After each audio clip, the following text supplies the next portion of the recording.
My talk is called The New Liberalism. I've already been told there is no new liberalism. The phrase has been in circulation for over a century. This is true. And it also, by way of a title, has a kind of a bold, confident sound that I actually don't intend for it to have, because I mean it to have a more tentative, hesitant sound to it. It should be in quotation marks, with a question mark at the end of it, maybe. So, the new liberalism? That's my subject tonight. Joan Didion once wrote, "It is easy to see the beginnings of things and harder to see the ends." That is often true in private life and in private relationships. I think it's less often true in public life and in politics. No one could seriously dispute that we've been living until very recently in a conservative era, with the ideas and politicians of the conservative movement ascendant. But when did it begin? Sean Wilentz of Princeton University published a book last year called The Age of Reagan, 1974 to 2008. I'm less sure of the 1974 part than the 2008 part. I think Sean wanted to distinguish the Nixon years, which saw a continuation of some of the liberal policies, at least in domestic affairs, of Kennedy and Johnson, from the rise to power of the new right, which followed Nixon after Watergate. Other historians use 1966, when the Republican Party scored a major midterm triumph in congressional elections. Others use the apocalyptic year of 1968, when post-war liberalism at home and abroad went down in flames. Just before last November's election, I interviewed David Axelrod, Obama's top political advisor. And although it was probably the most intense moment of the campaign, it was late October, he could still smell victory, and so he was able to, with part of his mind at least, to engage in some historical thinking. And he said, "American history runs in epochs like this. The Gilded Age led to the Progressive Era. The Progressive Era ran into a truncated period in the 20s that led to the New Deal, and the New Deal, or some version of it, survived until 1980. We've been essentially governed by the kind of theories that Reagan ushered in for the last 28 years. Neither David Axelrod nor Sean Wilentz was quite willing to say it last year, but it's clear today that the conservative era is over. Just ask a conservative. They're the first to know, because they feel it from the inside. Like a distance runner who starts burning glycogen and feels the lactic acid building up. As early as November 2007, the flagship publication of the modern conservative movement, National Review, published a cover story called The Coming Cataclysm. Well, sure enough, it came. Last spring in 2008, I interviewed a number of young conservatives, say under 50, that's young to me, about the state of the movement. David Frum, Ross Douthat, Yuval Levin, David Brooks, Rich Lowry, and every one of them had at least reached the fourth of Elizabeth Kubler-Ross's 5 stages of grief. They were at depression. And a few were already at acceptance. Only Rush Limbaugh and Sean Hannity have failed to move past denial. And that's because their salaries depend on it. So while the beginning of the conservative era is hard to see, the end is not. Its tombstone reads 1966 to 2008, or 1968, or 1974, or 1980 to 2008. In a few minutes, I'll talk about why it ended. But its demise last year coincided with and eventually was hastened by the rise of the most remarkable political phenomenon since Ronald Reagan. This is the kind of coincidence that historical turning points always seem to require. What if Barack Obama had hit his stride a little earlier and run for president in 2000 or in 2004? Then things would be very different. But he didn't. So this is why there should be quotes around my title and a question mark after it. So far, the new liberalism is really just a death and a phenom. Conservatism ended, Obama arrived. Oh, and by the way, around the same time that these were happening, every major institution in our society started breaking down or simply stopped functioning. From government, intelligence, and the military, to the financial world, business, journalism, and book publishing. Every week, almost every day, some titanic pillar of American life comes crashing down. And when the crisis came, the cream of our system, from General John Abizaid to Robert Rubin, turned out to have no answers, or the wrong answers. So all of these circumstances are favorable to the birth of a new political era, but they don't tell us what the nature of that era will be. Something new is coming, but there's no guarantee that it will take this form and not that one, or any discernible form at all.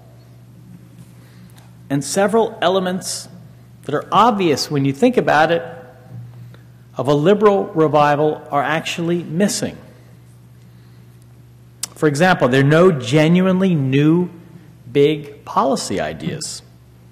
Universal health care has been on the Democratic Party's agenda since the 1930s. It was the unfinished part of FDR's New Deal. Green energy dates back to the Carter era. Growing income inequality and wage stagnation have been around since the 70s, and so have various proposals for reversing them. In last week's New Republic magazine, Sam Tannenhouse of the New York Times published an article called "Conservatism is Dead." I have to admit, I published an article with a similar title about 10 months ago, but, you know, Sam is actually a very smart guy, and he was quite helpful in my article. He took a while to get around to his because he's got a very important job. And in it, Tannenhouse described the years 1965 to 1975 as conservatism's peak period as an intellectual force. So this was years before Ronald Reagan was elected. But these were years in which magazines like the Public Interest, National Review, and Commentary began a systematic challenge to post-war liberal ideas on every front, from the welfare state, crime and race, to nuclear weapons and the Cold War. I don't think even senior fellows at the Center for American Progress or editors and writers at Democracy Magazine, both very new institutions on the left, important and energetic as both have been, would describe the years 1993 to 2003, or to 2008 for that matter, as liberalism's intellectual peak. Obama came into office amid less intellectual ferment than Clinton, although much of that was small bore and tactical. Obama is perhaps the most cerebral and literate president we've had since Kennedy, maybe even since Lincoln. But last fall, when I asked a number of people close to him what books and writers would influence his administration, all of them had trouble naming a single one.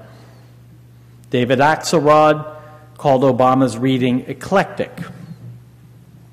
Well, one new field with which Obama is very familiar is behavioral economics. He recently named Cass Sunstein, who is the co-author of the book Nudge, to head the Office of Information and Regulatory Affairs. But events have overtaken some of the policy ideas that came out of behavioral economics. What Sunstein calls libertarian paternalism seems rather weak medicine for what America's economy and government need right now. Someone should think of writing a sequel to Nudge called Shove. So there's surprisingly few big, new liberal ideas. The new liberalism, as Paul Starr pointed out to me at dinner, is not very new. There's no splinter party to drive one of the main parties in a certain direction, like the populist and progressive parties of the 1890s and 1910s and 20s, or the Dixiecrats of the 1940s and 50s. And there's no coherent social movement rising up from the grassroots that can propel politics and politicians in a certain direction and that can in turn be used by a president to advance his agenda. Lincoln had the abolitionists. Theodore Roosevelt and Woodrow Wilson, once again of Princeton, I'm going to give you credit whenever I can, had the progressives. FDR had the labor movement. Kennedy and Johnson had the civil rights movement. Ronald Reagan had the tax revolt and the Christian right. What does Obama have? He has Obamania. He has his own remarkable campaign with its hundreds of thousands of volunteers, mostly young ones. A lot of people have underestimated its power, and I'm not going to make that mistake tonight. People like David Plouffe, Obama's campaign manager, are probably at this very moment trying to figure out how to convert the campaign's potential energy into kinetic energy as a governing apparatus. No one has ever done that before. How does that happen? My guess is they don't know. They're making it up. I tried to get one of Obama's advisors to tell me right after the election, and he refused to be quoted even without being named. It was such sensitive material because none of them really knows how they're going to do it.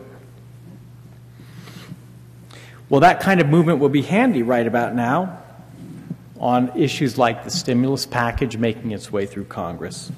But an email list and millions of small donors are not the same thing as a bottom-up social force that unites people around a definite cause and a shared vision and keeps them active for the long haul. So there's no obvious social movement to keep pushing Obama's agenda. For years, liberals and Democrats tried to figure out how to rescue the idea of activist government from the ill repute in which it fell back when conservatism was at its intellectual peak. There was the Democratic Leadership Council, the Third Way, triangulation, Clinton's declaration that the era of big government is over. There was framing and reframing and rebranding and new narratives. There were innumerable books and articles and countless retreats on Capitol Hill and think tanks and magazines. People devoted their careers to this stuff. Donors contributed tens of millions of dollars. And in the end, none of it mattered very much. It didn't persuade the rest of the country. It didn't matter nearly as much as a decade of conservative decline and 1 week of financial collapse. What persuaded the country was facts. Facts have opened Americans to the possibility of a new era of liberal government. So to begin to describe, as I thought I would tonight, what features might characterize a new liberalism, we should look into the three things that have made a new liberalism at all possible: the death of conservatism, the social changes that occurred during the Reagan era, and the character of Barack Obama. And I have to say, although Gary very kindly mentioned my foreign policy writing, I'm not going to talk about foreign policy tonight. And the reason is I don't think it really fits with what I'm saying. Obama's foreign policy will be a reaction against the excesses of Bush's, but it will be essentially a conservative foreign policy. It's not going to break ground. It's not going to push the agenda of democracy and human rights in ambitious new ways. I think he wants to keep the ship steady on foreign policy and make as few mistakes as possible so that he can pay attention to what he was elected for, which is things here at home. I have some concerns and some some sorrows about that, but my guess is that is the way it's going to be. And therefore, I'm not going to talk too much, I'm not going to talk at all, in fact, about what I expect from Obama overseas. Maybe when we come to the questions, we'll get there, but that will not be my subject. So last spring, I paid a visit to Pat Buchanan. Why did I do that? Well, he's really a nice guy, first of all. And he also had this long life in the conservative movement.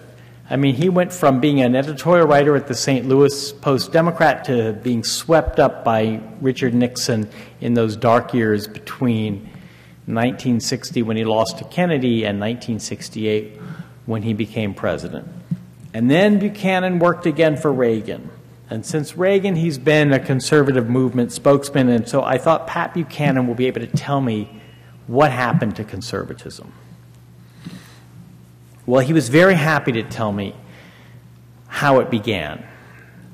And the way it began is with a term called positive polarization, a term that different people have claimed credit for.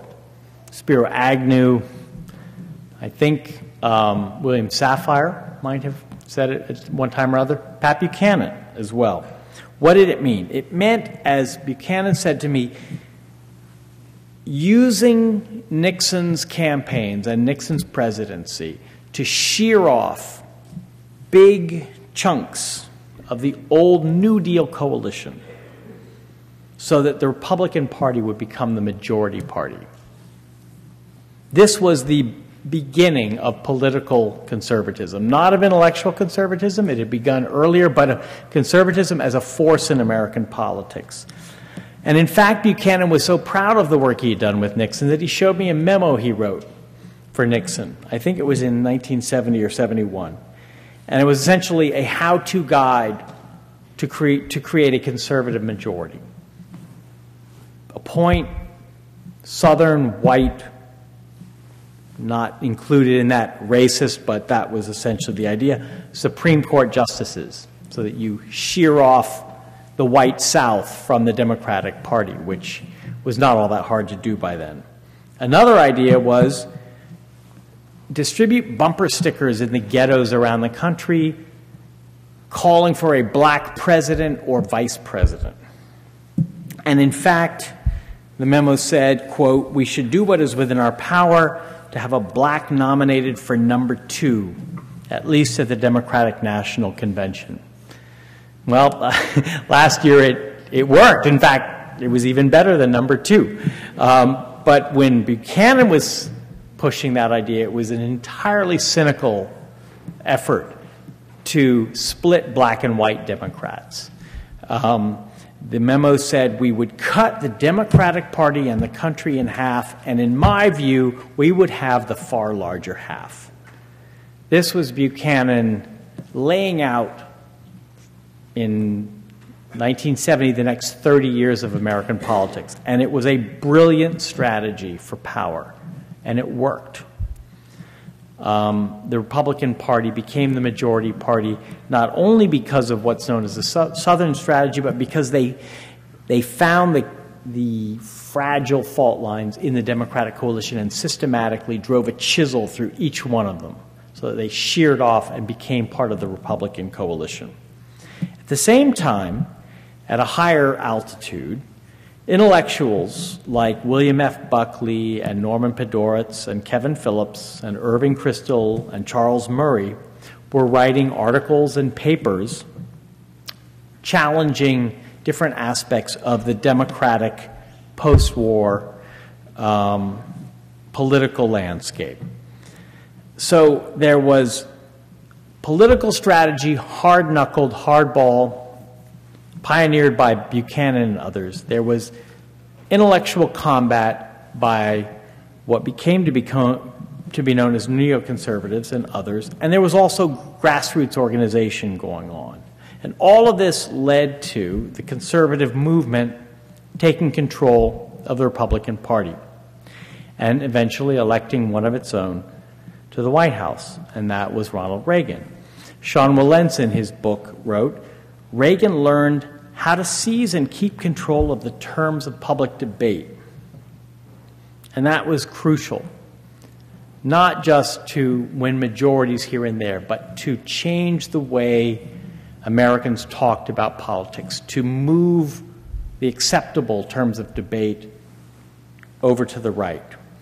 And Reagan did this with a very simple and quite memorable line that explained the essence of Reaganism, and anyone of any educational level could grasp. And it was in his first inaugural address when he said, "In this present crisis, government isn't the solution to our problem. Government is the problem." So 28 years later, in his living room in McLean, Virginia, when I asked Pat Buchanan, "So what happened?" he said to me, and he was paraphrasing the social critic Eric Hoffer, "Every great cause begins as a movement, becomes a business, and eventually degenerates into a racket." So is this what happened to conservatism? Well, the movement began with Goldwater. It first came to power with Nixon. It achieved mass appeal with Reagan. It grew radicalized with Gingrich. It became corrupt with DeLay. And it broke into pieces with George W. Bush. So yes, in a sense, it went the same way as every other cause. It became a racket. But looked at another way, the real problem with conservatism was that it never stopped being a movement in the first place. And a movement that was much more certain of what it was against than what it was for. William Kristol, who's a chief spokesman for conservatism, and lately of the New York Times op-ed page, I think he's lost his job in the last week or two, said in 1995, this was the peak year. It was as if a liberal were to be asked in 1936, "What are you for?" A liberal in 1936 wouldn't have trouble saying what he was for. But in 1995, asked what he was for by an interviewer, Kristol said something like, "I'm for changing the culture and school choice." It was just a kind of throwaway that suggested that the real character of his movement, of modern conservatism, is negative, based on what it's against. And what was it against? It was against the establishment. Sounds sort of like what students in the 60s were against. Well, there's more than a little bit of overlap there. What was this establishment? It was an establishment of entrenched powers, the media, academics, courts, foundations. So conservatism ran up against, in a way, its own limits, its own insurgency, because it was always an insurgency. Even when it came to power, Newt Gingrich controlled Congress as if he was still in the opposition. He didn't know what he was for. He was against something. He was against government. He began to dismantle government. George W. Bush became president. He had Congress. He had the court. The conservative movement had taken control over pretty much every institution of government. What was it for? Well, it was for politicizing the bureaucracy. The politics of polarization was alive and well, with Karl Rove playing the role of Pat Buchanan. But when it came to actually running the government, Bush failed on every front, at every institution, at home and abroad, in Iraq and in New Orleans. This was not mere incompetence. Incompetence would be too nice a way to describe it, because that would suggest a series of unfortunate accidents. It was more principled than incompetence. It was based on the fact that the modern conservative movement had never really believed in government at all. It had not believed in nation building. It had not believed in health care. It had not believed in raising middle-class incomes. It did not believe in rebuilding infrastructure. And in some of the key issues of our time, such as global warming and inequality and wage stagnation, conservatives didn't even acknowledge that these were problems at all. On principle, they denied their existence. So the Bush presidency was blown up in Iraq and drowned in New Orleans. Now, today, some conservatives deny that Bush was one of them at all. To me, this is absurd. And it's a way of saying it wasn't our fault. Bush was a movement conservative to the core. He was for tax cuts to the point where we had a swollen deficit and income inequality ballooned. His political apparatus carried on the culture war as aggressively and enthusiastically as any other administration. In foreign policy, he carried on a kind of Christian nationalism that essentially answered to the demands of the base of the Republican Party. When Iraq went wrong, part of that base began to have second thoughts, but let there be no doubt that at the beginning of the war, they were behind him. Bush was the incarnation of the conservative movement in the White House.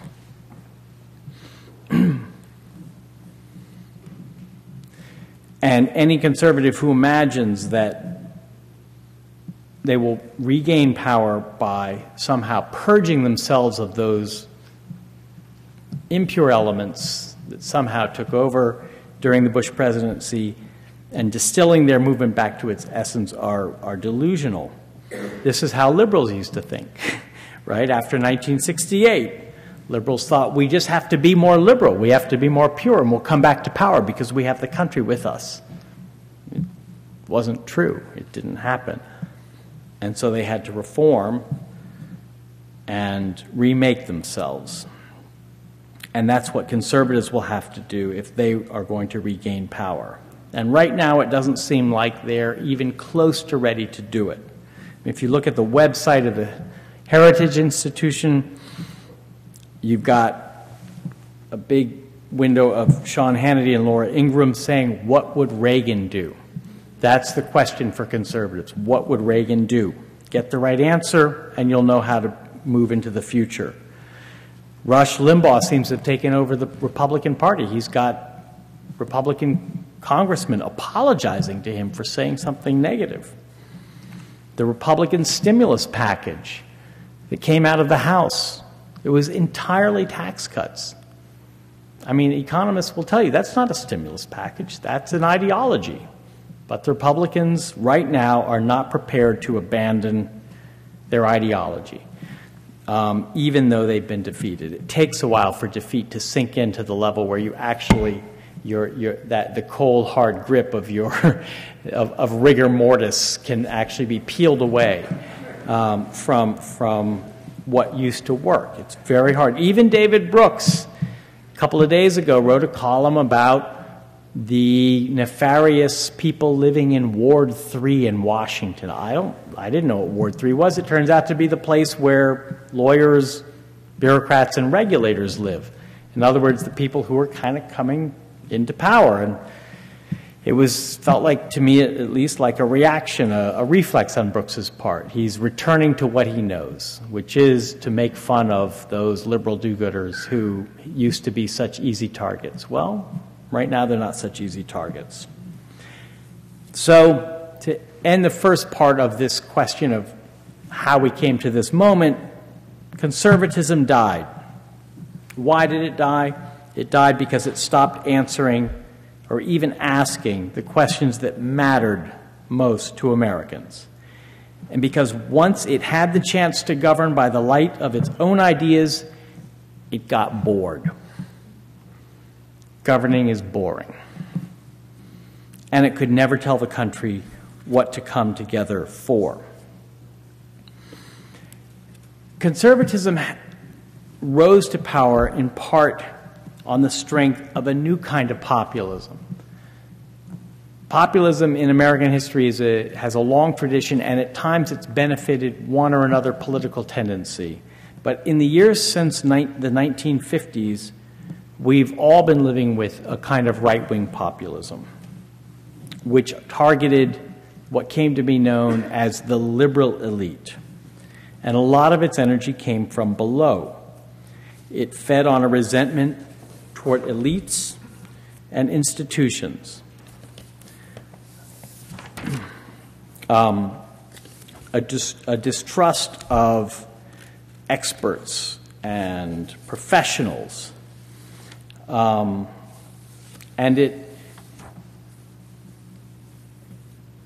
whenever elites and institutions failed, it seemed to be a point in the favor of those who said that the elites are in the hands of a liberal tendency, and therefore it's another point in favor of conservative views.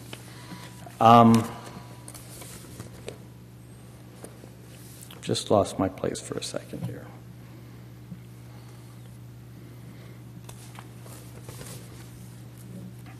And in fact, is there water, by the way?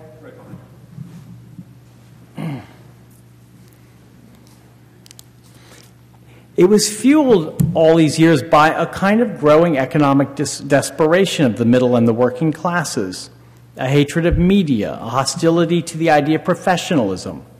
And the conservative movement traveled a long way on these currents. And they washed up last year on the shore, and when the tide started to go out again, it left behind two remarkable new figures on the landscape of American populism called Sarah Palin and Joe the Plumber.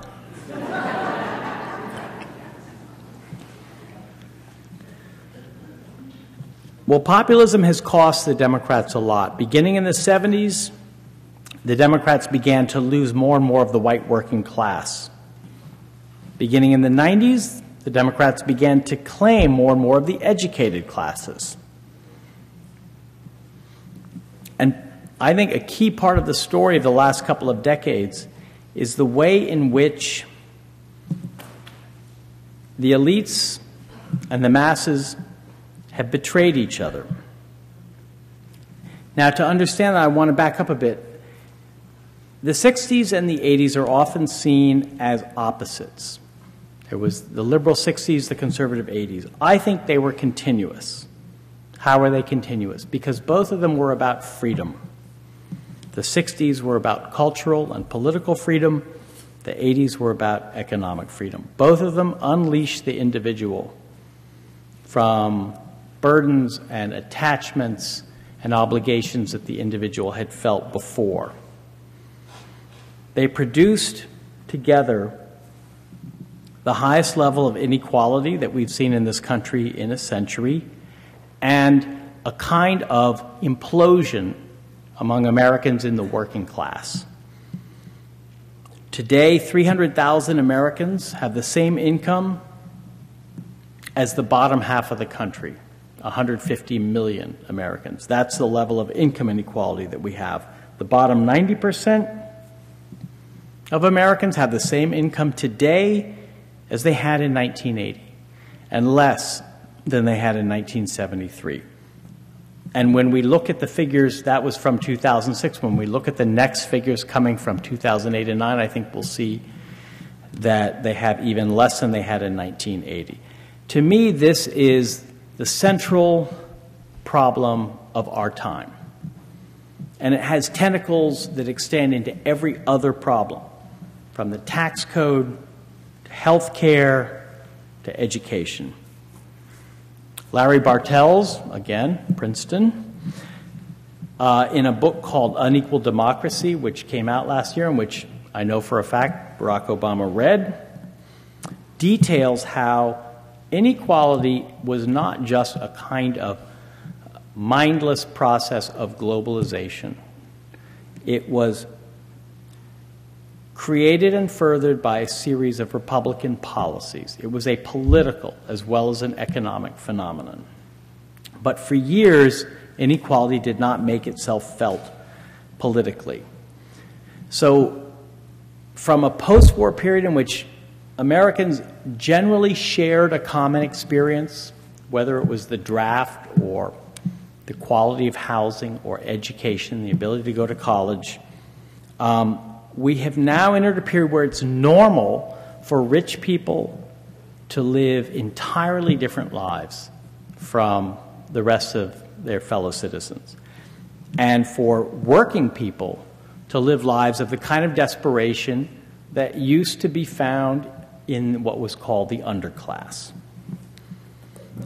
So this is the era of inequality, and I think it's led to a kind of breakdown of the civic sense, with a result of irresponsibility on all sides. If people at the top were going to cut corners and amass wealth and look out for themselves, why shouldn't people in the middle or at the bottom cut corners, amass debt, and look out for themselves?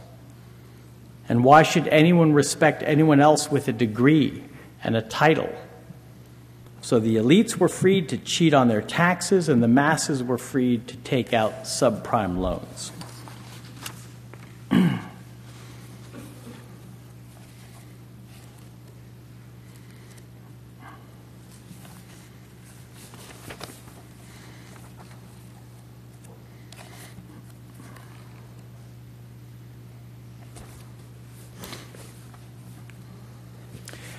Last month I was in Florida for a New Yorker piece. I was writing about the housing debacle and the subprime crisis and the foreclosure epidemic. And what I found was that underneath the sort of sunny, shining surface of life there was a rot that was sort of shocking. Everyone I met was in debt. People who shouldn't have been foreclosed on were being foreclosed on. Housing was a kind of a disposable commodity in Florida. People would just wait until the bank was about to take their house away, and then they'd walk away from it and hope that in a few years their credit rating would go up again. There was a widespread fear of fraud, of the sense that your neighbors couldn't be trusted, your banker couldn't be trusted. To me, it felt like the end of the American dream. I met a realtor in Fort Myers, Florida, which is ground zero of the foreclosure crisis. She said to me, "You open the paper and read the foreclosures in the back of the classified section, and you can't help but feel for all of those people who wanted the American dream." She came from the Midwest. A lot of people in that part of Florida come down from the Midwest. And they carry with them a kind of Midwestern conscience. And even though they're well into the Florida lifestyle by the time I met them, there's still this nagging voice in their head that somehow they haven't quite lived right. She said, "My parents were always savers. My father was an asphalt contractor in Illinois. He retired here because he saved. Today we're so different from that generation. After seeing this, is it going to swing back the other way?" And another young woman I met whose husband worked in construction, and they had gotten into debt, they had overextended on their house, they lost their house. She said, "I don't think I'll ever want to buy a house again." That was quite a sad thing to hear, since buying a house is supposed to be the essence of the American dream. So everywhere I go in the country these days, I run into these kinds of people. And inequality is what's at the heart of it. And this inequality has been going on for a very long time, since the 70s, but it hasn't helped Democrats, even when they talked about it and offered solutions to it. Instead, what it's done is it's made everyone suspicious of government. Lane Kenworthy of the University of Arizona has done some research on voting patterns, and what he's found is the Democrats lost the white working class, not because of What's the Matter with Kansas, the famous book about how the white working class has been duped by the Christian right. It's because starting in the 70s, government stopped being able to arrest this erosion of living standards among the working class. And if government can't do anything about it, what is the point of being a Democrat? Last fall, I was in Ohio reporting on the election.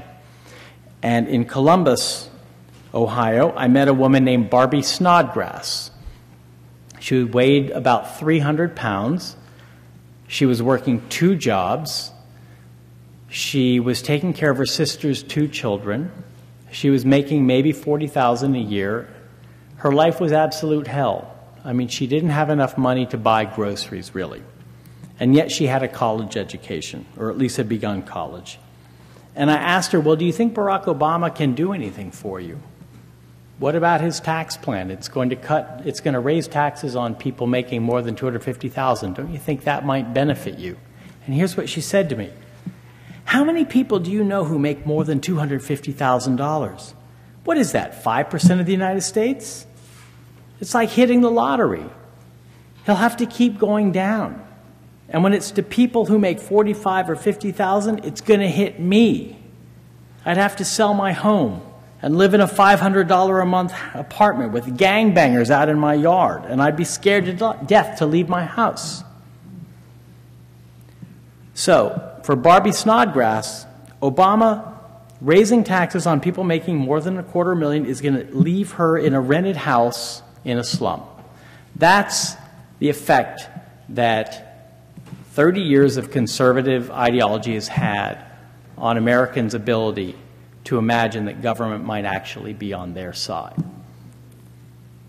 And in 2008, the fruit of right-wing populism, the era of irresponsibility, the resentments and angers that came up to the surface appeared in the form of Sarah Palin.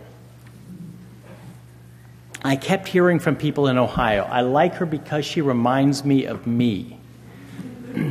Now, since when did we want ourselves to be in the White House? This is a new thing. I think 40 years ago, most people wouldn't have wanted someone like them to be running the country.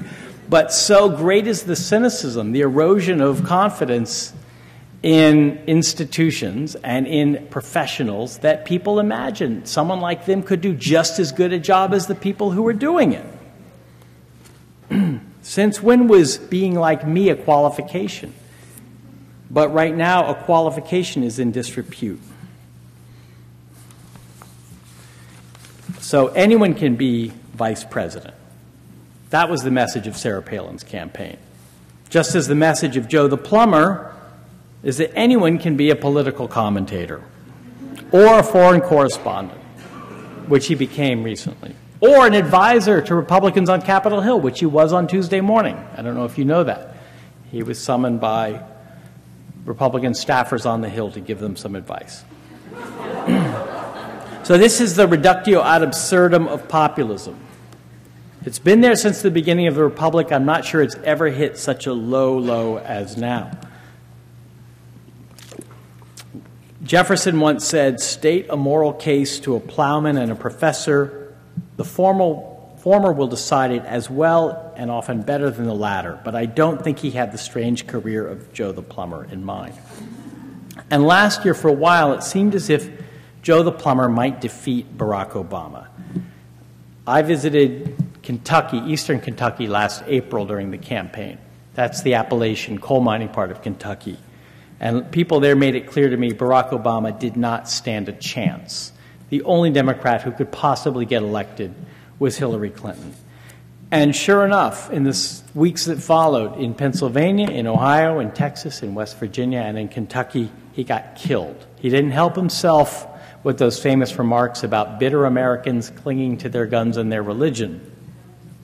So it seemed as if populism, especially the white working class brand, was going to keep Barack Obama from the presidency. But something that began to change, and I started to sense the change when I went to Ohio and Wisconsin in September. I met a farmer in Wisconsin who said to me, McCain is more of the same, and Obama is the end of life as we know it. This man had a genuine dilemma. I met people in southeastern Ohio, again, Appalachia, who said they knew people who used the N-word who were planning on voting for Obama. Now, this said that there were people for whom things were so bad and so serious that Sarah Palin's combination of identity politics and culture war were obviously not what was called for. That was a bygone political strategy from the Patrick Buchanan era and the last gasp of a shrinking political party. So the anger against elites, which had always worked against Democrats, last year finally turned against Republicans, against the Bush administration and Wall Street. And this meant that populism was on the side of the Democrats for the first time since Roosevelt and Truman. Cultural issues began to recede a bit. Economic issues came to the fore. And in the end, Obama held his own with the white working class, in spite of everything. He did no better or worse than John Kerry, and that was all he needed to do to win. And the farmer in Wisconsin ended up voting for the end of life as we know it. So what happened was the country turned to government for its answers by default. It took a crisis, and it took a candidate with a gift for inspiration. Last Sunday, David Leonard in the New York Times Magazine wrote, "For the first time in more than 70 years, the epicenter of the American economy can be placed outside of California or New York or the industrial Midwest. It can be placed in Washington."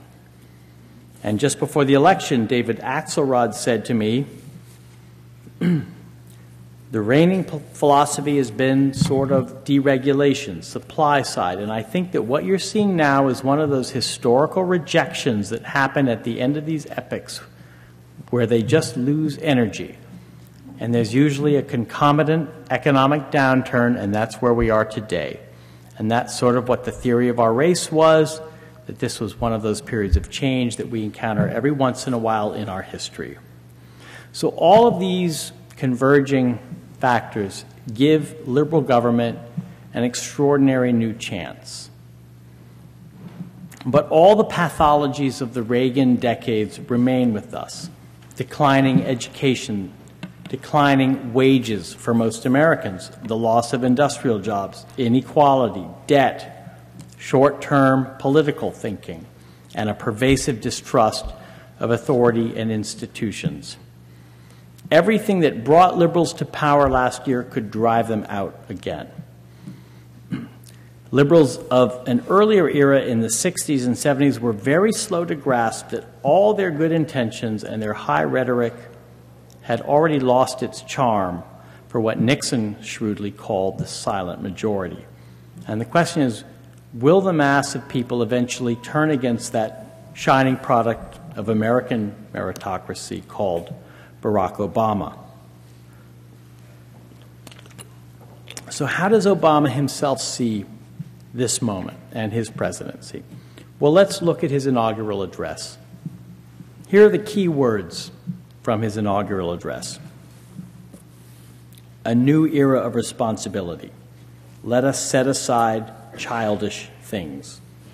And words like earn, spirit, account, trust, humility, restraint, common humanity, citizenship, character. And then at one point near the end, he simply recited what Kipling called the gods of the copybook headings: honesty, hard work, courage, fair play, tolerance, curiosity, loyalty, patriotism. And he added, these things are old, these things are true. They have been the quiet force of progress throughout our history. There was a remarkable streak of conservatism in the key words of his address. And the columnist E.J. Dionne of the Washington Post afterward wrote, President Obama intends to use conservative values for progressive ends. So what did that speech do? Among other things, it closed the book on the era gone by. It was a devastating repudiation, not just of the Bush years, but of the entire Reagan era. But it was also a repudiation of the 60s. It was an argument against individualism. Obama's presidency is the improbable realization of the struggles of the 60s, but it is also the end of the spirit of the 60s. What were the key words of the 60s? Rights, freedom, revolution, establishment, system, power, individual, radical, crusade, action, authenticity. Obama used the word freedom, but in his words, it became the legacy of a long tradition, something passed down from generation to generation, and only secured and hard won with sacrifice and a sense of obligation. It did not mean leaving the fetters behind. It meant accepting the fetters of the past. In some ways, it was a kind of opposite use of it from in the 60s.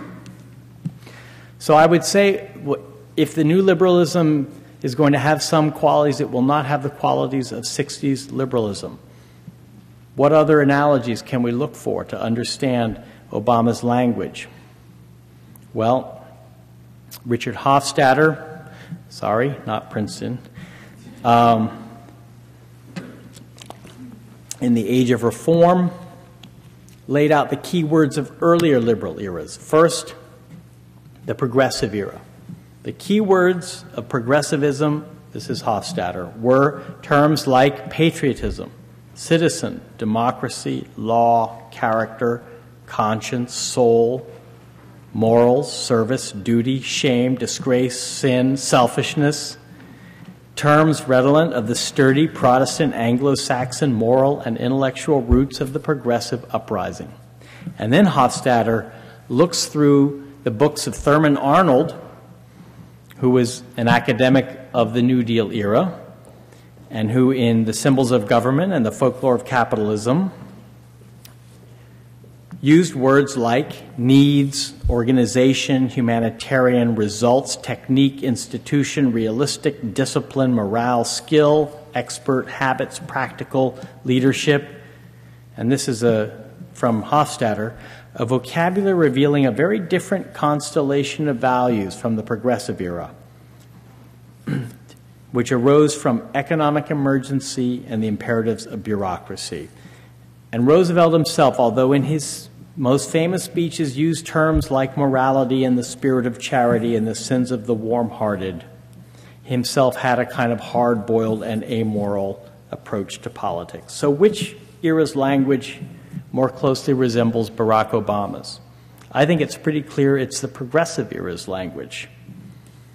Here's how Hofstadter describes progressivism: a rather widespread and remarkably good-natured effort of the greater part of society to achieve some not very clearly specified self-reformation. Its general theme was the effort to restore a type of economic individualism and political democracy that was widely believed to have existed earlier in America and to have been destroyed by the great corporation and the corrupt political machine. And with that restoration, to bring back a kind of morality and civic purity that was also believed to have been lost. Sounds kind of familiar. I mean, not completely, but there's a lot of that in Obama's approach to politics. And the term liberal actually originates in this country in its modern use from that very period when the editors of the New Republic during the presidency of Woodrow Wilson of Princeton used the term liberal to distinguish themselves from the progressives who had been tarnished by the defeats of their hero Theodore Roosevelt and his jingoism. So similarly, Obama's inaugural and his language and his example answers a kind of longing for something old, for stability, for a sense of being looked out for and a belonging to the whole community, a return to earlier values that realtor back in Fort Myers expressed to me. So this language and this vision go back further than the 20th century. In the 18th century, it was known as republicanism. And Harvard professor Michael Sandel, in his book Democracy's Discontent, describes republicanism this way. Central to Republican theory is the idea that liberty depends on sharing in self-government. It means deliberating with fellow citizens about the common good and helping to shape the destiny of the political community. But to deliberate well about the common good requires more than the capacity to choose one's ends and to respect others' rights. It requires a knowledge of public affairs and also a sense of belonging, a concern for the whole, a moral bond with the community whose fate is at stake. So maybe the new liberalism has something in common with the old republicanism. But the analogy starts to break down because progressivism at the beginning of the century was a movement of self-reformation led by the educated middle class at a time of prosperity and even complacency. But the new liberalism today has come to power, again driven largely by the educated middle class at a time of economic desperation and general gloom about America's future. The circumstances now are closer to 1933 and the coming of the New Deal. We can't return to a period before the period of large economic institutions, and we can't go back to that economic individualism the progressives longed for. What people want today is simply economic security. So a lot of writers have already begun to compare Obama to Roosevelt. I even wrote an article for The New Yorker doing the same thing. But since I wrote that article, I've become more and more aware of the differences between them. Look at Obama's favorite books, for example. I was standing in a bookstore the other night, and there was a table set up with all of Obama's reading list on it. And here were the books on that table. Reinhold Niebuhr's Moral Man and Immoral Society, selections from Nietzsche, King Lear, James Baldwin's Notes of a Native Son, Team of Rivals, The Best and the Brightest, and the one that really reassured me the most, Where the Wild Things Are, the Bible, Saul Alinsky's Rules for Radicals, Parting the Waters, The Essential Writings of Emerson, Doris Lessing's The Golden Notebook, Gandhi's Autobiography, of course, The Life and Writings of Lincoln, Moby Dick, Song of Solomon. So I was standing there staring at these books and trying to figure out, what does this tell me about Barack Obama? What does it tell me about Barack Obama as a politician? Well, you get the feeling, here is an idealist. Here's a man who believes in making the world a better place, but also here's someone who's aware of the uncertainties and who has a sense of the basic difficulty of the big questions. These are not books that push you clearly one way or the other. They're books that we all read when we were younger. I like the fact that Obama's favorite books are the books you read when you're young. It meant he was still alive to the things that seem of earth-shaking importance when you're young. This was not a second-class mind, as Holmes called Roosevelt. But it also made me think about Obama, the post-partisan. Obama who does not want to make enemies. Obama who believes that eventually, if we all sit down and talk to each other like grown-ups, we can kind of come to some common understanding. Obama knows that our current politics, our language, are too small, too puny for our problems. It's not simply enough to change the policies. We have to change something deeper. And here, he really is different from FDR. FDR was happy to make enemies. He needed enemies. He used phrases like economic royalists. He said, they hate me and I welcome their hatred. It's impossible to imagine Obama saying a thing like that. FDR had no problem with political bosses and their corrupt ways. He simply tried to figure out how to use them. Lobbyists were some of his closest advisors. But now we have a president who's declared political bosses and corruption and lobbyists to be off limits, even if every now and then he has to make an exception.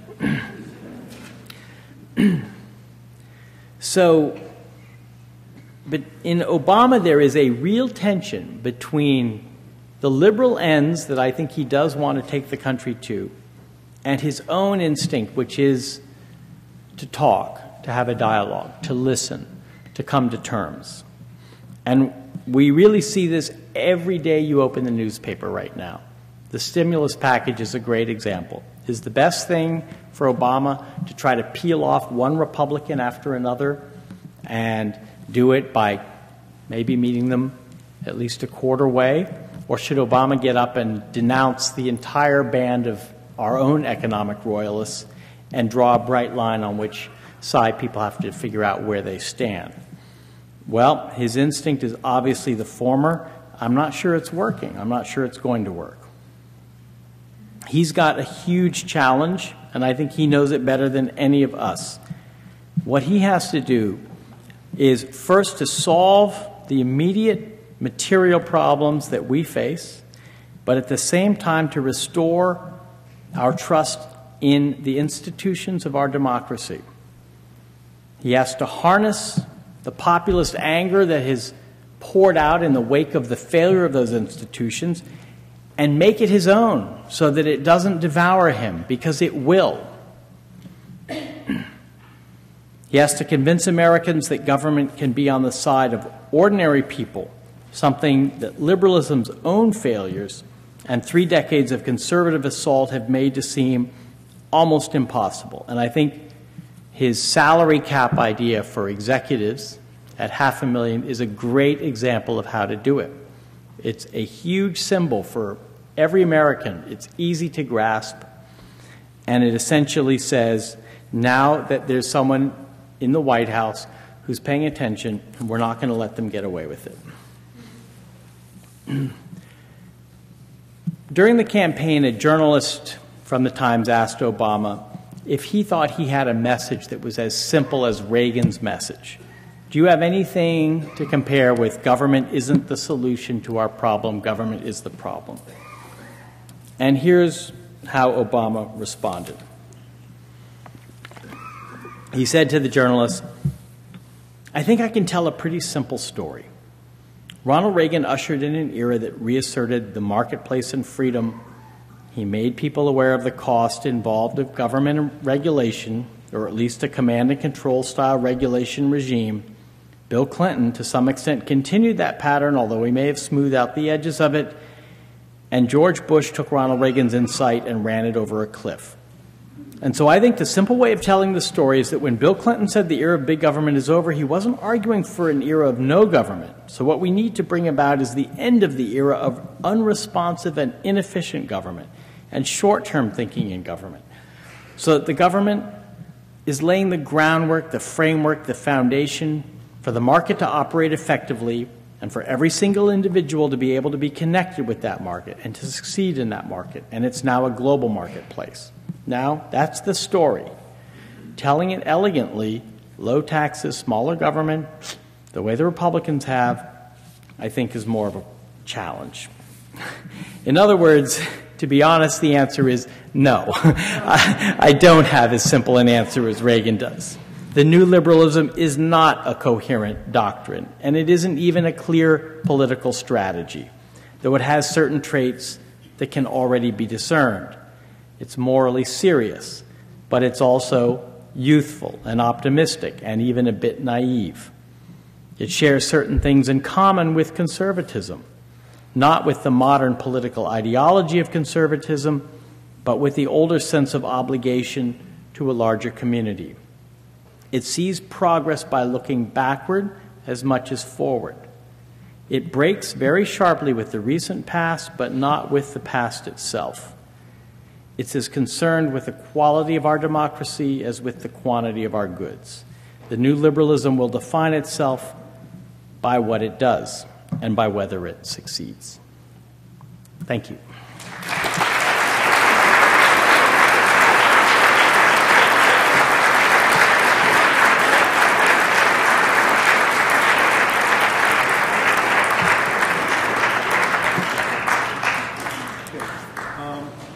Give a few people a chance to straggle out. And these two guys have microphones, and if you're willing to take a few questions, sure, they will run like the wind to people with questions. Sure.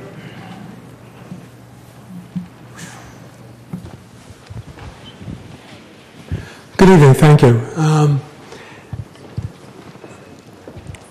I'd like to ask you if you could take a moment, if you were asked by this president, simplistic, few things that you would recommend to do, given what you've just said, in view of the following. Had the economy not tanked, very probably he would not be president, or possibly. Right. At the same time, through all of these years, all of the things you listed that the conservatives spoke against, no voice was able to reply to say, think about who we are as a people, called the Americans, the United States of America. And you appear to leave it with a man who single-handedly has to try to find a way to bring unity in a group called Democrats that are better at fighting each other than coming together with a program, and re-educating an entire country to begin to think back to what its really root beliefs are. While we're in the middle of an economic crisis that says that's on everyone's mind first. So given that, what do you tell a man like this to do, given that it's so enormous with so little time, and if it does not take, we will be deeper into the conservatism for the next 50 years? I'm not sure about the last thing you said. I think Obama does not have much time. I think because of the story I told tonight, liberalism didn't win this battle, conservatism lost it, and liberalism is in power by default. But conservatism did lose it, and I don't think the country is going to turn back toward the low-tax, small government, free market solutions that conservatives sold for a long time, because they have now so manifestly failed. As I said, facts have put Barack Obama in the White House, and those facts are not going to change anytime very soon. But he could easily lose the political upper hand.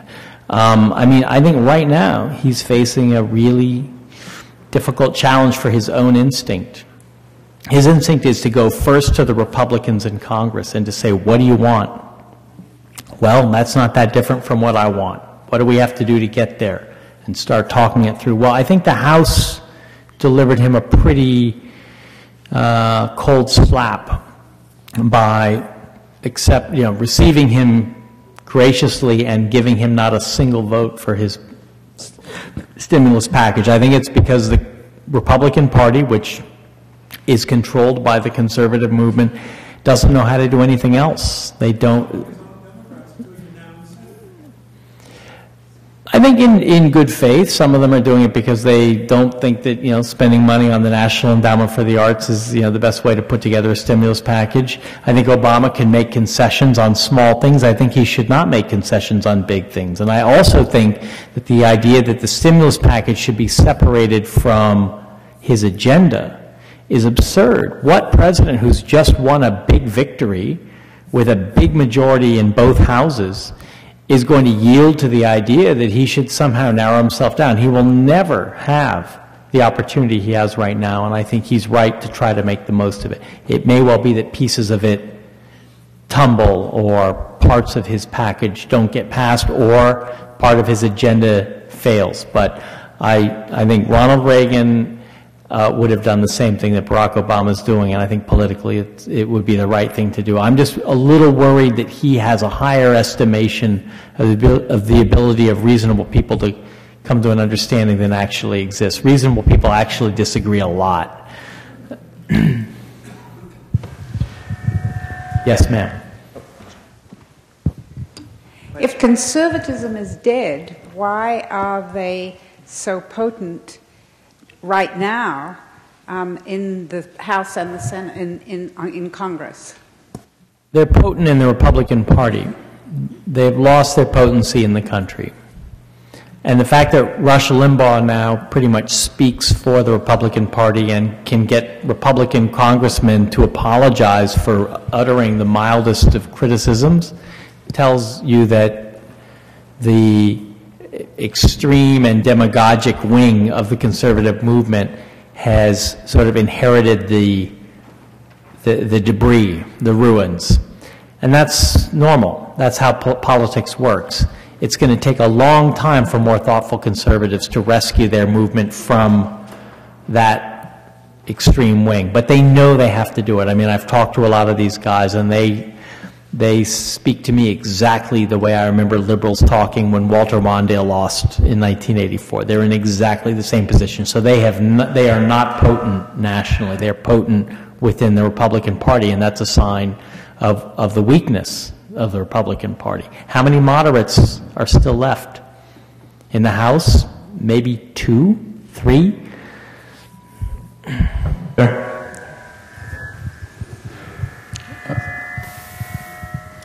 Thank you.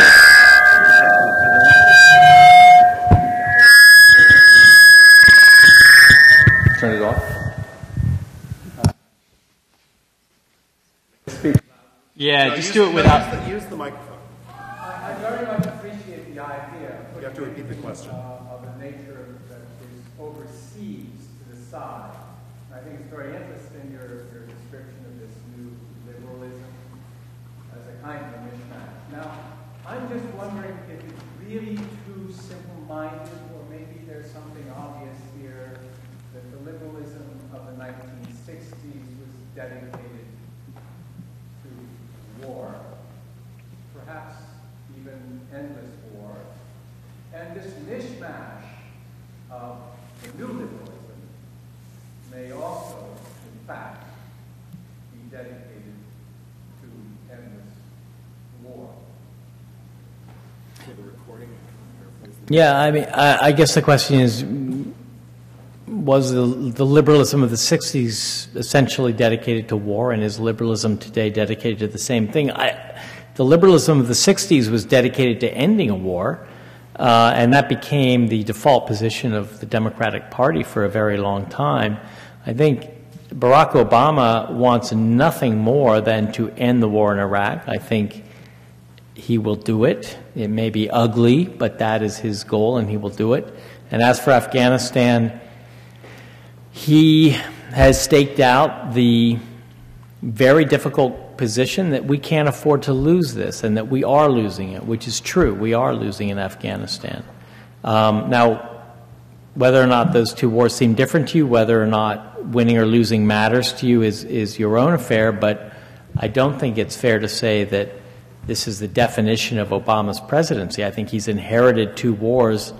One of them he was never for and has declared his intention to end. The other one was started against the network that attacked us, and that network is very much alive and well in that part of the world, and so it's hard to imagine how we could simply leave, and in the absence of that, well, we fight. Now, you could really argue about the strategy he's pursuing, and that's another debate, and I would have some arguments with it, but I don't think this is the covert agenda of liberalism either in the 60s or now. I think it's better to take people at their word.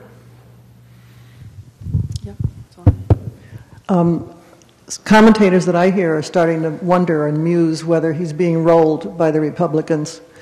And when it comes to the time that the bill is ready, the bill's signed and it goes to him, do you think he'll have a moment where he looks and says there's a line here somewhere, it either has enough or it doesn't have enough, and if it doesn't have enough, I'll veto it, tell the people why, and send it back? I don't think there's any way he could veto it. How could a Democratic president veto a bill that comes out of a Democratic Congress? There's no way. I think what we're going to learn in the next few weeks is we know what a great campaigner he is. We know what a great speaker he is. We don't know how well he uses power.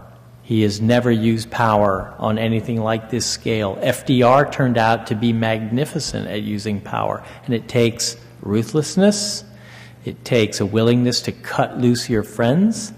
It takes an understanding of how people are and what they want and of how interest groups behave.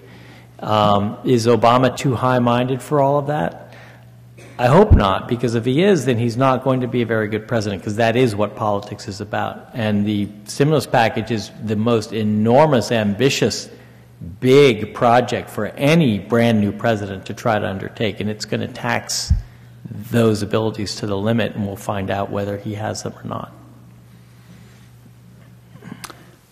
Can you talk about the role of the Democratic leadership in Congress and the leftist movement that you see in blogs like Daily Kos and that kind of thing? It seemed like you minimized that as a movement that would be supportive of Obama. I don't think, yeah. But my question is, how do you see the Democratic congressional leadership and the more leftist elements in the country interacting with the Obama administration? And I think he's generally behaved as if he can take them for granted. And he, to a large degree, I think he can. I don't think they're his biggest problem. I think Daily Kos speaks for a very, very small number of Americans. I think Barney Frank speaks for a slightly larger number of Americans.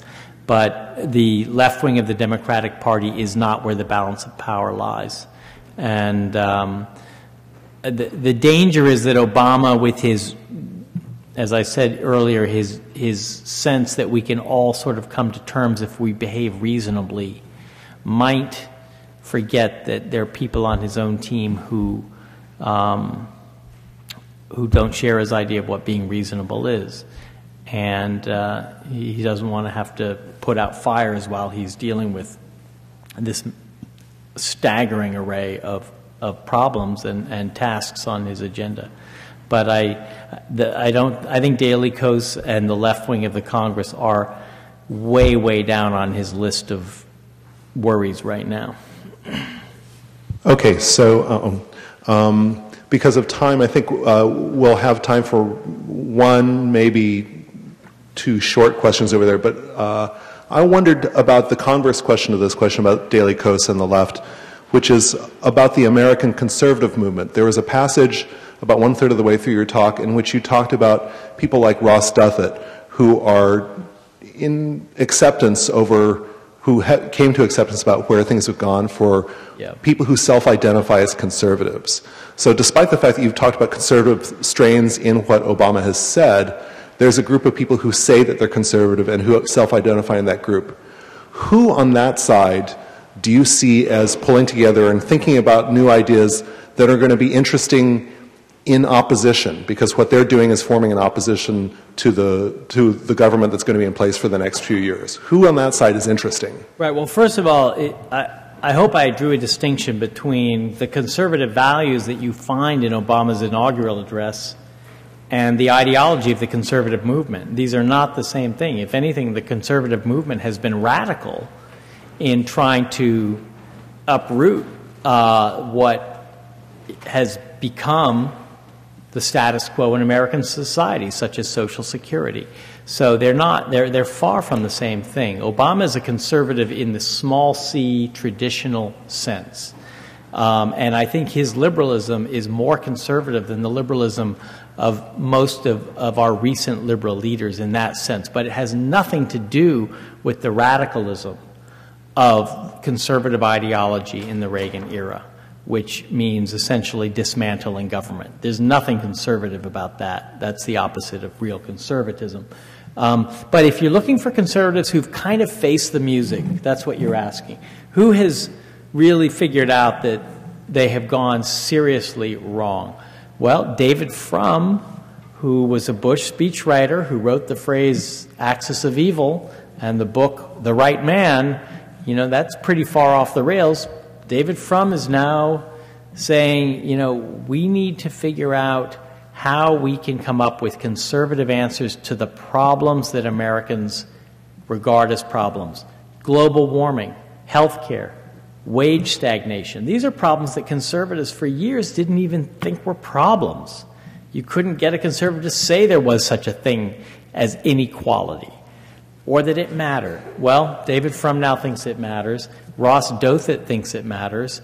And if you want to sort of generalize about what they think conservatives need to do, they need to tell the Christian right to shut up. That's their basic message. And it kind of reminds me of what liberals in the 80s began to think about their own multicultural brothers and sisters in different parts of the Democratic coalition, even trade unionists, different interest groups who just kept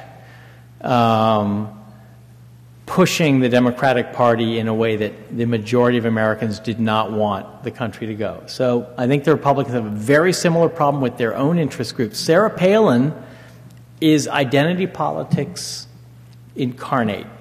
It's just a different identity politics. It's white Christian identity politics, but it is the same thing. She gets up and gives a speech and talks about the music she likes, the boots she wears, the clothes she wears, the school she went to. This is identity politics, and it's a loser because it leaves most of the country feeling left out. That's where the Republican Party is right now, and I think the smartest conservatives know it and want their fringe identity politics groups to shut up so that they can begin to win back the broad middle, including the educated middle, which has been a major loss for conservatives. The educated classes have been voting more and more Democratic in the last 20 years, which is a reversal of historical trends. So that's where I think conservatives should look if they want to figure out how to revive their own movement.